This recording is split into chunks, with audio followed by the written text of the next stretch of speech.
कयामत तो कभी ना आने वाली है। 14 साल बता रहा, कोई 27 साल बता रहा। इस देश के बाद में असली मस्जिद हो जो 1947 के बाद में बनी है। मस्जिद शहीद कौन सी हुई? वो तो हमारा मंदिर है। मस्जिद थी कहाँ? मस्जिद जो धर्मांतरण हुए पहले के, जहाँ हम पढ़ते थे उस स्कूल के प्रिंसिपल थे इरशाद अली, वो बता रहे थे कि पहले हम छत्री थे।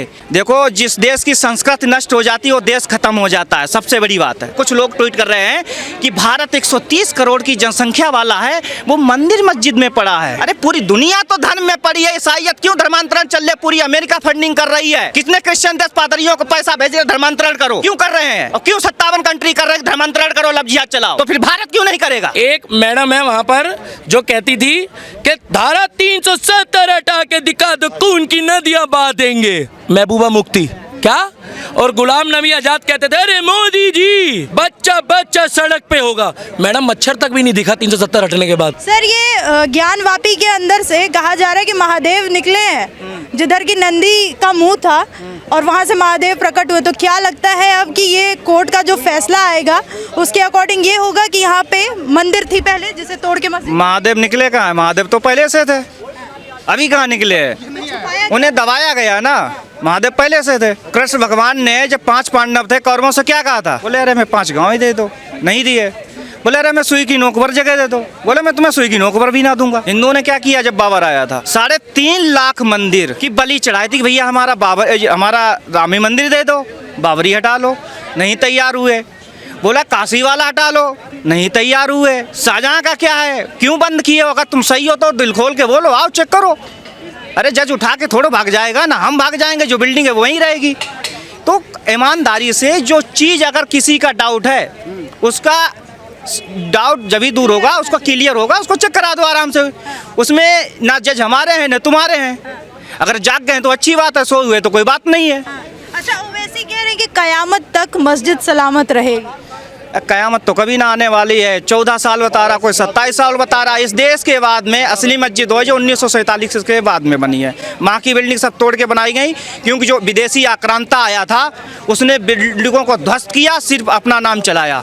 जो भी आता है वो संस्कृत को नष्ट करता, अपनी संस्कृत चलाता। चाहे अंग्रेज देख लो, अंग्रेज आए, उन्होंने अपना शासन किया, अपना एडमिनिस्ट्रेशन ले आए, यहाँ के लोगों को दबाए रखा। जो भी जिसका भी सत्ता में आएगा वो अपना आधिपत्य बदलेगा, चाहे वो गवर्नमेंट हो या सत्ता हो, सरकार भी आएगी, सबसे पहले अधिकारियों के ट्रांसफर होते हैं। कह रहे एक मस्जिद शहीद हो गई, दूसरी नहीं होने देंगे। मस्जिद शहीद कौन सी हुई? वो तो हमारा मंदिर है। मस्जिद थी कहाँ? मस्जिद जो धर्मांतरण हुए पहले के, जहाँ हम पढ़ते थे उस स्कूल के प्रिंसिपल थे इरशाद अली, वो बता रहे थे कि पहले हम छत्री थे, लेकिन दबाव के कारण उनका आधिपत्य था, हमने धर्मांतरण कर लिया। लालच में आके चक्कर में हमें कुछ प्रॉपर्टी भी मिल गई। तो जिसकी सत्ता थी, जिसने जबरदस्ती में जो किया, मंदिर वहाँ पे था, लेकिन लेकिन ये बहुत जल्दबाजी हो रही है। बाबर सबसे पहले आया था ना 1432, तो पहले बाबरी मस्जिद को हटाया, अब वो उधर को चले गए काशी को। अरे थोड़ा सीधे आइए, पहले अकबर को ढूंढिए कहाँ पे है। हाँ, उसके बाद में फिर ये ताजमहल और ये विष्णु स्तंभ, कुतुब मीनार सब आएगा ना। कह रहे हैं कि जहाँ जहाँ मंदिर तोड़ी गई है वहाँ फिर से बनवाएंगे। हाँ जी है, अब इनके पुरखा भी है भाई। ये भी मानते, ये चीज़ मानते हैं कि जब देश आज़ाद हुआ कुछ लोग रह गए थे, लेकिन कुछ सबसे ज़्यादा धर्मांतरण वाले हैं, जो मजबूरी की वजह से, किसी ना किसी वजह से उन्होंने अपना धर्म परिवर्तन कर लिया था, और ये चीज़ मानते भी हैं। ठीक है, और शंकर जी की कहाँ मूर्ति है, कौन कहाँ जाता, सबको सब कुछ मालूम है। सबको मालूम, हमें भी मालूम, उन्हें भी मालूम क्या चल रहा है, और सबको ये मालूम है। केवल ये जो बताया जा रहा है कि मस्जिद शहीद हो गई, शहीद होती जिसके अंदर एक आत्मा होती, जीव होती, जान होती है। ईंट कभी शहीद नहीं होती, वो तो निर्जीव चीज़ है। पहली बात तो बयानबाजी सीख लें। शहीद कौन सी हो गई? अब बैठे बैठे उन्हें TRP लेनी है, कुछ भी कह दो कि अभी हम ही कह दें ओवैसी के लिए। मस्जिद कौन सी शहीद हो रही है? अब ताजमहल, उसका भी गेट खुल जाएगा। जज साहब सैलरी ले रहे हैं, दोनों पक्ष की ले रहे हैं भाई, टैक्स दोनों पक्ष दे रहे हैं, तो आराम से ले रहे हैं। सर फैसला कर दे सबका जितना है। मुगल काल की बातें करके और जांच करवा के, तो ये देश को आगे ले जाना हुआ या पीछे धकेलना हुआ? देखो, जिस देश की संस्कृति नष्ट हो जाती है वो देश खत्म हो जाता है, सबसे बड़ी बात है। हमारे 4 मठ थे, आनंद मठ, बेलूर मठ। हमारे मठों की चोरी करके अमेरिका, ब्रिटेन, जर्मनी जैसे, जिनकी 700 यूनिवर्सिटी इसी देश के ऊपर बनी है, उन्हीं ने लैपटॉप, कंप्यूटर और रैम और सैंडम क्या क्या रैंडम बना दिया। इसी देश से सब कुछ गया है। जो हंस रहा था अमेरिका, अरे आप कह रहे थे पेड़ लगाओ, अरे आप कह रहे थे पानी बचाओ, क्यों ग्लोबल वार्मिंग में लाखों करोड़ रुपए खर्च किए जाते हैं? इस देश की मजाक उड़ाने वाले खुद मजाक बन गए हैं। इस देश की संस्कृति जो है ये जब से न पाषाण काल, पूरा पाषाण काल कब से बनी है उसको देख लीजिए। धर्म कब आया, कहाँ आया, रीढ़ भीड़ कब आया, ये सब बताने की जरूरत नहीं है। केवल दो इतिहास, इल्तुतमिश शुरू कराया, कुतुबुद्दीन को ने पूरा कराया, और पूरा कराया तोड़ के गुम्बद के ऊपर बना दिया। यही चल रहा है ना। इतिहास को ठीक करने का काम हो रहा है। इतिहास का शिक्षा मंत्री कौन था? हम बार बार यही कह रहे कि शिक्षा मंत्री ने इतिहास को ऐसा उल्टा पढ़ाया। आपको हम रास्ता बताए, आपको चाहिए संसद जो सीधी रास्ता जाना चाहिए, उसको घुमा फिरा के लिए जो हमारी कमजोरी की वजह से जो इतिहासों को तोड़ा गया, उन इतिहासों को जोड़ा जा रहा है। अब वो जोड़ने का काम हो रहा है, उसमें कुछ गलत नहीं हो रहा, वो पक्ष भी जान रहा है। भाई इन लोगों ने तो तोड़ा नहीं है, आया था एक औरंगजेब ने तोड़ा। उसके नीचे तो अब अभी तो एकदम नरेंद्र मोदी वहाँ बना नहीं आया, हिंदू बनाया या नागपुर वाले बनाया कि ये मूर्ति शंकर जी की एकदम निकल पड़ी। पहले की है ना, तो पहले की है तो फिर पहले की है। अभी एकदम तो किसी ने नागपुर से आरएसएस के वहाँ पे तो लोग गए नहीं थे, एकदम गाड़ी दी, भाई इसकी जांच करा दो, इसके अंदर शिवलिंग है। मानसरोवर भी है, अब कोई कह दे कि मानसरोवर नहीं वो तो भारत का है, नहीं तो चाइना। तो ये सब इसको देखते रहो। जो संस्कृति है, जिस देश की संस्कृति जिंदा रहेगी। कुछ लोग ट्वीट कर रहे हैं कि भारत 130 करोड़ की जनसंख्या वाला है, वो मंदिर मस्जिद में पड़ा है। अरे पूरी दुनिया तो धर्म में पड़ी है। ईसाइयत क्यों धर्मांतरण चल रहे? पूरी अमेरिका फंडिंग कर रही है।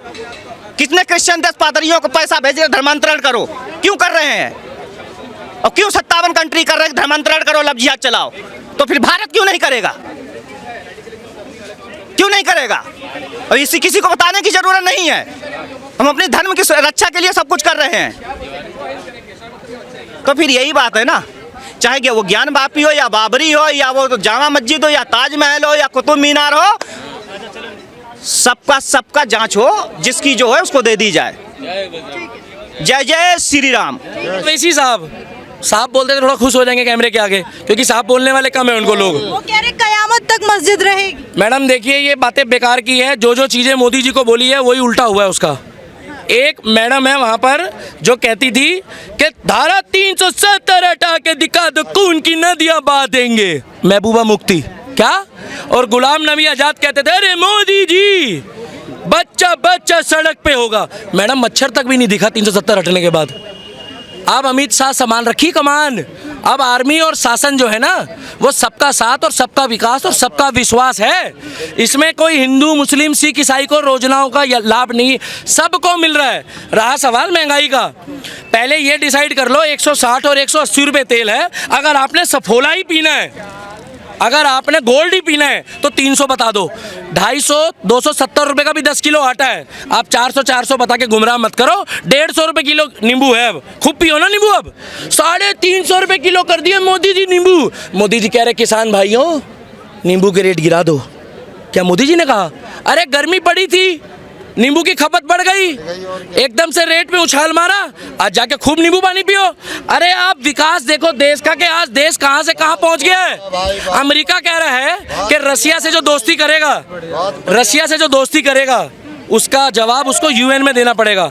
मोदी ने कहा मैं दोस्ती नहीं तोड़ूंगा, क्योंकि 1970-71 में जब युद्ध हुआ था 61 में, तो रशिया ही भारत के साथ खड़ा था।